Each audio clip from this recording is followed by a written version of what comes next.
Assalamualaikum warahmatullahi wabarakatuh. Perkenalkan, nama saya Fauzia Butolo.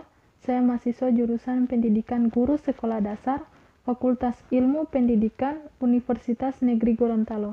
Pertama-tama saya mengucapkan puji syukur kehadirat Allah Subhanahu wa Ta'ala, Tuhan Yang Maha Esa, karena atas izin dan kuasa-Nya semata, saya bisa membuat video tentang rencana pelaksanaan pembelajaran untuk memenuhi mata kuliah asesmen pembelajaran. Salawat serta salam tak lupa saya aturkan kepada junjungan kita Nabi besar Muhammad SAW. Semoga rahmat yang bercucuran di pundak beliau, sahabat, keluarga, dan insya Allah akan sampai kepada kita, umatnya masih setia mengikuti ajaran beliau. Tak lupa di video ini saya mengucapkan yang terhormat kepada dosen pengampu mata kuliah asesmen pembelajaran, Ibu Vika Muniati Arifin SPD MPD, dan teman-teman yang nantinya akan menyaksikan video saya, yang saya cintai dan saya banggakan. Baik, untuk rencana pelaksanaan pembelajaran atau RPP yang saya buat, yakni Satuan Pendidikan SD dan MI, kelas 4, semester 1, tema 2, yaitu selalu berhemat energi, subtema 1, sumber energi, muatan terpadu ilmu pengetahuan sosial atau IPS, dengan materi pokok sumber daya alam dan pemanfaatannya, alokasi waktu yaitu 1 kali pertemuan, 2 kali 45 menit pembelajaran. Untuk kompetensi inti merujuk pada 4 ranah, yakni spiritual, sikap, pengetahuan, dan juga keterampilan. Untuk kompetensi dasar dan indikator yaitu 3.1, mengidentifikasi karakteristik ruang dan pemanfaatan sumber daya alam untuk kesejahteraan masyarakat dari tingkat kota, kabupaten, sampai tingkat provinsi. Kemudian untuk 4.1, menyajikan hasil identifikasi karakteristik ruang dan pemanfaatan sumber daya alam untuk kesejahteraan masyarakat dari tingkat kota, kabupaten, sampai tingkat provinsi.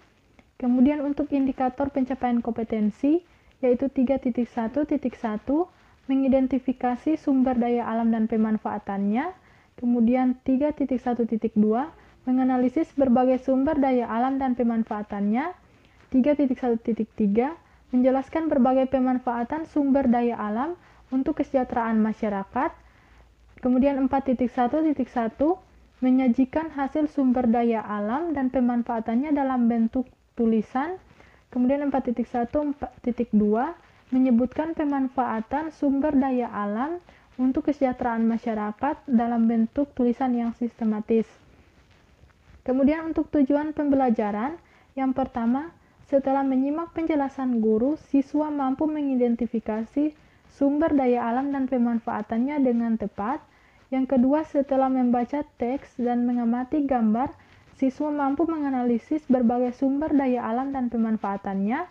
Yang ketiga, setelah diskusi dan membaca teks, siswa mampu menjelaskan hasil sumber daya alam untuk kesejahteraan masyarakat.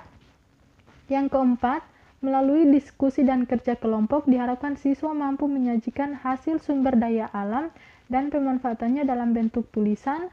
Kemudian yang kelima, melalui tanya jawab bersama guru dan teman kelompok, diharapkan siswa mampu menyebutkan pemanfaatan sumber daya alam untuk kesejahteraan masyarakat dalam bentuk tulisan yang sistematis. Kemudian untuk materi pembelajarannya, yakni mengenai pengertian sumber daya alam, kemudian macam-macam sumber daya alam, berdasarkan sifat dan jenisnya, dan cara pelestarian sumber daya alam. Untuk pendekatan dan metode yang digunakan, yakni pendekatan pembelajaran saintifik dan kontekstual. Kemudian untuk metode pembelajaran, yaitu ceramah, penugasan, tanya jawab, diskusi, dan juga pengamatan. Kemudian untuk sumber belajar, yaitu dari buku guru dan buku siswa, tema 2, selalu berhemat energi, serta lingkungan sekitar. Nah, untuk langkah-langkah pembelajaran, yakni untuk kegiatan pendahuluan, pertama guru memberikan salam dan mengajak semua siswa untuk berdoa menurut agama dan keyakinan masing-masing. Yang kedua, guru mengecek kesiapan dan mengisi lembar kehadiran atau absen untuk memeriksa dan juga memeriksa kerapian posisi tempat duduk disesuaikan dengan kegiatan pembelajaran. Kemudian menginformasikan tema yang akan dibelajarkan, yaitu tentang selalu berhemat energi. Kemudian guru menyampaikan tahapan kegiatan yang meliputi kegiatan mengamati, menanya, mengeksplorasi, mengkomunikasikan, dan menyimpulkan dengan alokasi waktu yaitu 10 menit pembelajaran. Kemudian untuk kegiatan inti, yakni pertama guru membuka pelajaran dengan memperkenalkan judul tema yaitu selalu berhemat energi. Kemudian guru memperlihatkan gambar yang bertujuan sebagai pengantar materi. Kemudian siswa duduk secara berkelompok. Satu kelompok terdiri dari 5 siswa. Kemudian siswa mengamati gambar yang ditunjuk guru dan melihatnya dan melihat teks yang ada di atas meja. Kemudian guru membagikan sumber belajar atau LKPD kepada siswa dan tetap memberikan bimbingan secara penuh. Kemudian guru memberikan pengarahan untuk mengerjakan LKPD. Selanjutnya guru menanyakan gambar apa saja yang telah diamati siswa. Kemudian siswa secara berpasangan dengan teman kelompok membaca teks tentang sumber daya alam berdasarkan teks dan gambar yang disajikan dalam LKPD. Kemudian mendiskusikan pertanyaan bacaan terkait tentang ketersediaan sumber daya alam. Selanjutnya, setiap kelompok mendiskusikan pertanyaan yang diberikan guru. Kemudian setiap kelompok akan menyampaikan jawaban kepada kelompok sebelahnya. Selanjutnya, guru akan membahas satu persatu gambar di depan kelas. Dengan guru bisa menunjuk siswa untuk menyampaikan jawabannya. Kemudian siswa membaca senyap teks jenis-jenis sumber daya alam. Dan selanjutnya siswa saling menyampaikan gambar mereka kepada seorang teman untuk diberikan masukan. Kemudian tulisan yang dibuat harus memuat sumber daya alam yang dipilih serta contoh-contoh kegiatan sumber daya alam. Nah, untuk alokasi waktu yakni 65 menit pembelajaran. Kemudian untuk kegiatan penutup yaitu bersama-sama siswa membuat kesimpulan atau rangkuman hasil belajar selama sehari, kemudian bertanya jawab tentang materi yang telah dipelajari. Hal demikian untuk mengetahui hasil ketercapaian materi. Kemudian guru memberi kesempatan kepada siswa untuk menyampaikan pendapatnya tentang pembelajaran yang telah diikuti. Kemudian melakukan penilaian hasil belajar. Dan yang terakhir mengajak semua siswa untuk berdoa menurut agama dan keyakinan masing-masing untuk mengakhiri kegiatan pembelajaran dengan alokasi waktu 15 menit pembelajaran. Nah, kemudian merujuk pada soal-soal penilaian, yakni soal yang saya buat terdiri dari 15 soal objektif dan 7 soal esai. Dan saya menampilkan beberapa contoh soal kognitif, yakni yang pertama, contohnya sumber daya alam adalah titik-titik, yaitu A. Segala sesuatu yang diperlukan alam. B. Segala sesuatu yang berasal dari alam yang dapat digunakan untuk memenuhi kebutuhan hidup manusia. C. Segala kebutuhan manusia. D. Segala lingkungan hidup. Dan untuk jawaban yang benar, yaitu segala sesuatu yang berasal dari alam yang dapat digunakan untuk memenuhi kebutuhan hidup siswa. Kemudian next, untuk soal yang merujuk pada ranah afektif, yakni nomor 4, agar sumber daya alam dan hasil pengolahannya dapat tersebar di berbagai tempat, maka dilakukan upaya. Yang pertama, urbanisasi, B. Produksi, D. Distribusi, dan C. Konsumsi, dan jawabannya itu urbanisasi. Nah, untuk soal esai itu memuat 3 ranah, yakni kognitif, afektif, dan psikomotor. Dengan soal pertama merujuk pada ranah kognitif, yakni apa yang dimaksud dengan sumber daya alam. Kemudian yang kedua, ranah kognitif, yaitu sebutkan 5 contoh sumber daya alam yang dapat diperbarui. Kemudian yang ketiga masih tetap ranah kognitif, yaitu sebutkan 5 contoh sumber daya alam yang tidak dapat diperbarui.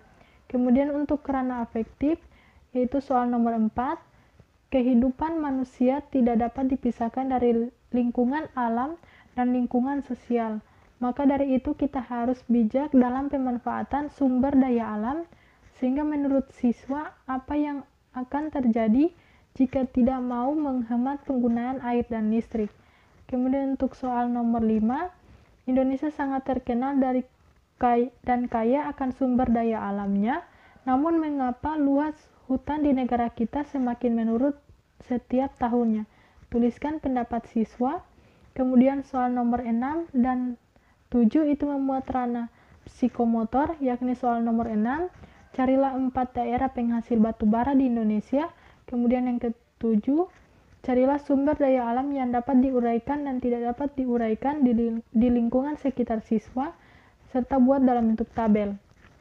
Nah, untuk penilaian proses dan hasil belajar, itu teknik penilaian, pengamatan dan tes tertulis.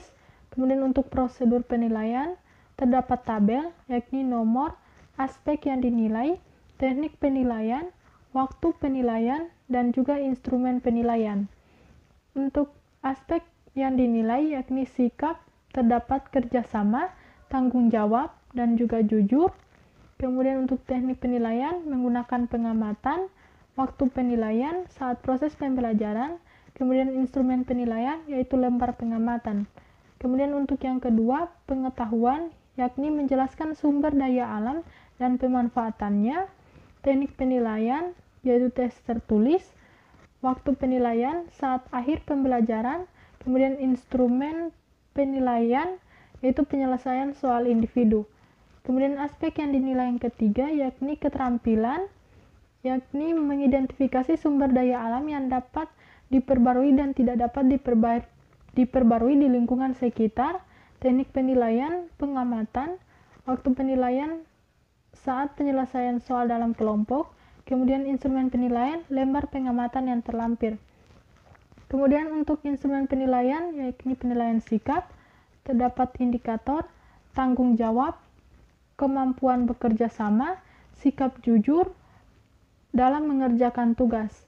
Untuk instrumen penilaian dengan bobot sangat baik jika menunjukkan adanya usaha untuk bertanggung jawab dalam menyelesaikan setiap pernyataan yang diberikan, dan bobot baik jika menunjukkan adanya usaha untuk bertanggung jawab dalam menyelesaikan setiap pertanyaan dan yang diberikan meskipun belum maksimal. Kemudian untuk bobot kurang baik yakni jika sama sekali tidak melaksanakan adanya usaha untuk bertanggung jawab dalam menyelesaikan soal pertanyaan yang diberikan. Kemudian untuk lembar pengamatan sikap yakni ada nomor, nama siswa, untuk skor sikap ada kerjasama, tanggung jawab, jujur, jumlah skor, dan juga nilai. Untuk penilaian pengetahuan KI 3 terdapat nomor, aspek penilaian, rubrik penilaian, skor, dan juga skor maksimal. Nah, untuk aspek penilaian pertama yakni tuliskan apa pengertian sumber daya alam berdasarkan pendapatmu.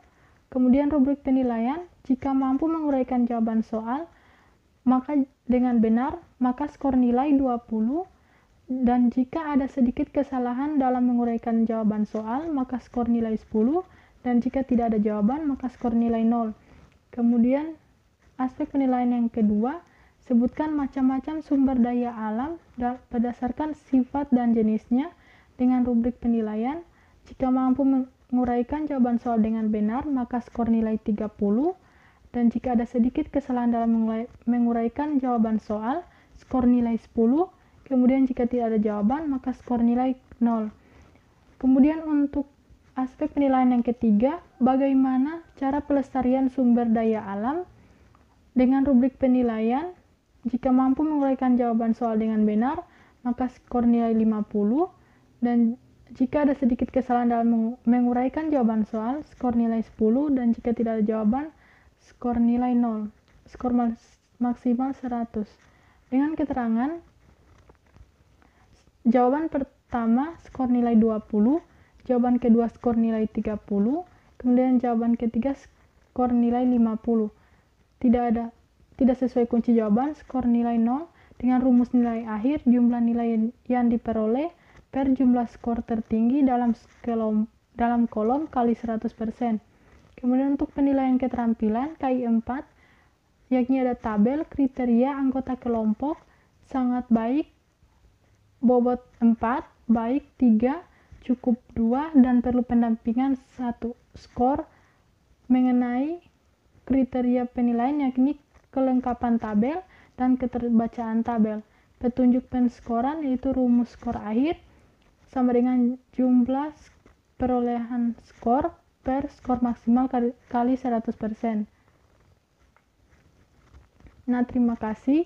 Sekian pemaparan rencana pelaksanaan pembelajaran RPP atau RPP. Lebih dan kurangnya saya mohon maaf. Wabillahi taufiq.